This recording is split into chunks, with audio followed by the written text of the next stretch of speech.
औरंगज़ेब आलमगीर के दरबार में एक बहरूपिया आया और उसने कहा, बावजूद इसके कि आप रंगो रामिश गाने बजाने को बुरा समझते हैं शहनशाह मुअज़्ज़म, लेकिन मैं फ़नकार हूँ और एक फ़नकार की हैसियत से आपकी खिदमत में हाजिर हुआ हूँ और मैं बहरूपिया हूँ। मेरा नाम कुंदन बहरूपिया है और मैं ऐसा बहरूप बदल सकता हूँ आपको जो अपने इल्म पर बड़ा नाज है उसको धोखा दे सकता हूँ और मैं गुच्चा देकर बड़ी कामयाबी के साथ निकल जाता हूँ। औरंगज़ेब आलमगीर ने कहा, तुम्हारी बात वक्त ज़ाया करने के मुतरादिफ है। मैं तो शिकार को भी बेकार काम समझता हूँ। ये जो तुम मेरे सामने दावा कर रहे हो इसको मैं कोई अहमियत नहीं देता।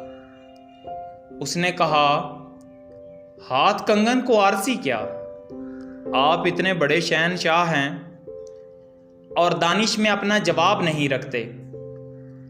मैं भेस बदल लूँगा, आप पहचान कर दिखाइए। तो उन्होंने कहा, मंजूर है।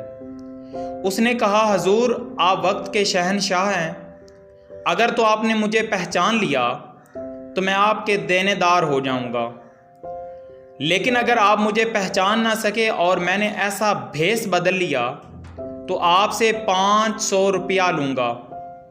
शहनशाह ने कहा, शर्त मंजूर है। उसे पता चला कि अगले साल शहनशाह मरहटों पर हमला करेगा, चुनाचे वो वहाँ से प्यादा सफ़र करता हुआ उस मकाम पर पहुँच गया। एक साल बाद जब अपना लाओ लश्कर लेकर औरंगज़ेब आलमगीर साउथ इंडिया पहुँचा और पड़ाव डाला तो थोड़ा सा वो खौफज़दा था, और जब उसने मरहटों पर हमला किया तो वो इतनी मजबूती के साथ किला बंद थे कि उसकी फ़ौजें वो किला तोड़ ना सकीं। लोगों ने कहा, यहाँ एक दरवेश वली अल्लाह रहते हैं, उनकी खिदमत में हाजिर हूँ, फिर दुआ करें फिर टूट पड़ें। शहनशाह परेशान था, बेचारा भागा भागा उनके पास गया और सलाम किया और कहा, हजूर मैं आपकी खिदमत में ज़रा। उन्होंने कहा, हम फ़कीर आदमी हैं, हमें ऐसी चीज़ों से क्या लेना देना। शहनशाह ने कहा, नहीं, आलमे इस्लाम पर बड़ा मुश्किल वक्त है, आप हमारी मदद करें, मैं कल इस किले पर हमला करना चाहता हूँ। तो फ़कीर ने फरमाया, नहीं, कल मत करें, परसों करें और परसों बाद नमाज़े ज़ोहर करें। औरंगज़ेब ने कहा, जी बहुत अच्छा। चुनाचे उसने बाद नमाज़े ज़ोहर जो हमला किया ऐसा ज़ोर का किया और ऐसे जज्बे से किया, और पीछे फ़कीर की दुआ थी और ऐसी दुआ कि किला टूट गया और फतह हो गई।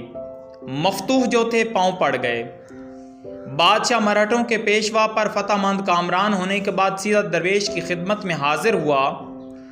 बावजूद इसके कि वो टोपियाँ सीख कर और कुरान पाक लिख कर गुजारा करता था, लेकिन सब्ज रंग का बड़ा सा अमामा पहना था, बड़े ज़मुर्द और बड़े जवाहर लगे हुए थे। उसने जाकर अमामा उतारा और खड़ा हो गया। दस्त बस्ता, हजूर ये सब आप ही की बदौलत हुआ है। उस फ़कीर ने कहा, नहीं, जो कुछ किया अल्लाह ही ने किया।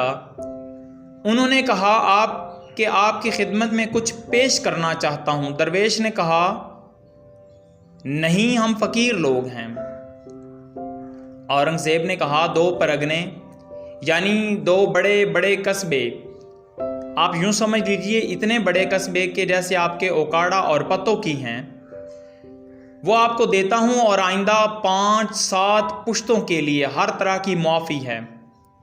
उसने कहा, बाबा हमारे किस काम की हैं ये सारी चीज़ें, हम तो फ़कीर लोग हैं, तेरी बड़ी मेहरबानी। औरंगज़ेब ने बड़ा ज़ोर लगाया लेकिन वो नहीं माना और बादशाह मायूस होकर वापस आ गया और औरंगज़ेब अपने तख्त पर आकर बैठ गया। जब वो एक फरमान जारी कर रहा था, ऐन उस वक्त कुंदन बहरूपिया उसी तरह मनके पहने हुए आया। तो शहनशाह ने कहा, हजूर आप यहाँ क्यों तशरीफ़ लाए? मुझे हुक्म देते मैं आपकी खिदमत में हाजिर होता।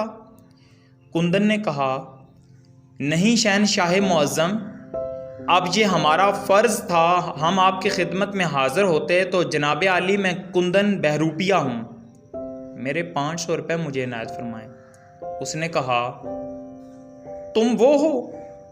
कुंदन ने कहा, हाँ वही हूँ जो 8 से 1.5 बरस पहले आपसे वादा करके गया था। औरंगज़ेब ने कहा, मुझे 500 रुपये देने में कोई एतराज़ नहीं। मैं आपसे पूछता हूँ, जब मैंने आपको 2 परगने और 2 कस्बे की मुआफ़ी दी, जब आपके नाम इतनी ज़मीन कर दी, जब मैंने आपकी 7 पुश्तों को ये रियायत दी कि इस मेरी मिल्कियत में जहाँ चाहें जिस तरह चाहें रहें, आपने उस वक्त क्यों इनकार कर दिया? ये 500 रुपये तो कुछ भी नहीं। उसने कहा, हजूर बात यह है कि जिनका रूप धारा था उनकी इज्जत मकसूद थी, वो सच्चे लोग हैं, हम झूठे लोग हैं। ये मैं नहीं कर सकता कि रूप सच्चों का धारूं और फिर बेईमानी करूं।